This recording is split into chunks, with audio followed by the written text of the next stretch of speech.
ఈరోజు undescended testis అంటే పురుషులలో పిల్లలలో బీజాలు టెస్టిస్ క్రిందకు రాకపోవడం, దీని గురించి మనం మాట్లాడదాం. సాధారణంగా మనం చాలామందికి తెలియని విషయం ఏంటంటే, తల్లి గర్భంలో మనం ఉన్నప్పుడు బీజాలు ఈ ఏరియాలో ఇక్కడ ఉంటాయి, ఇక్కడ డెవలప్ అవుతాయి.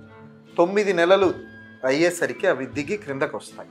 అయితే కొంతమందిలో కొన్ని కారణాల వల్ల ఇవి మధ్యలో ఆగిపోతాయి. దీనినే అన్డిసెండెడ్ టెస్టిస్, బీజాలు కడుపులోనే ఉండిపోవడం అని అంటారు.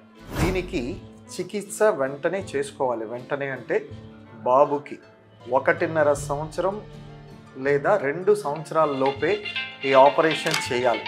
ఎందుకంటే దానికంటే తర్వాత చేస్తే ఆపరేషన్ సక్సెస్ఫుల్గా చేయొచ్చు, కానీ టెస్టిస్ ఫంక్షన్ కోల్పోయే ప్రమాదం ఉంది.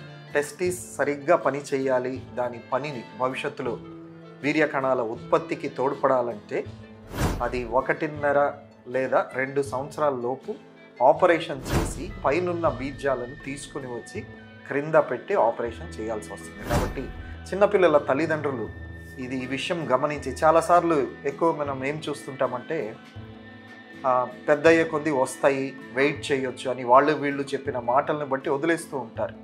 యుక్త వయసు వచ్చిన తర్వాత కొంతమంది పెద్ద వయసు వచ్చే వరకు కూడా అలానే వదిలేస్తారు. దీనివల్ల టెస్టిస్ యొక్క ఫంక్షన్, బీజాల యొక్క ఫంక్షన్ పోతుంది. అవి పేరుకుంటాయి కానీ కణాల ఉత్పత్తి జరగదు. కాబట్టి 1.5-2 సంవత్సరాల లోపు ఈ పిల్లలకు ఆపరేషన్ చేయించుకోవాలి. Thank you.